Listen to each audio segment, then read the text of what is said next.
Everyone, I'm Jella Angel Famor. And I'm Pamela Gorson. Our selected role is housekeeping attendant. On the job training ay mahalaga upang matiyak na sila ay may kasanayan sa mga aktwal na kapaligiran ng trabaho. Pagsagawa ng responsibilidad tulad ng paglilinis, pag-aalaga ng mga pasilidad.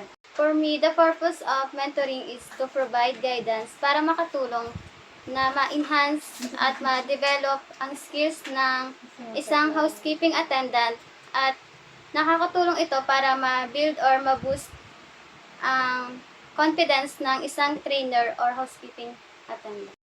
Certificate training, helpful in motivating employees in a professional manner.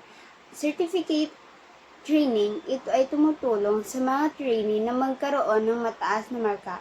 For the best example of certificate training is TISDA INSITO. Training goals. Kailangan na iintindihan natin at nasusunod ng maayos yung mga safety protocols sa hotel or establishment at dapat inaalam din natin ang tamang paggamit ng mga cleaning chemical, equipment, and especially the gas safety. At pag nasa isang hotel, dapat alam mo kung paano i-handle ang needs and wants ng isang customer.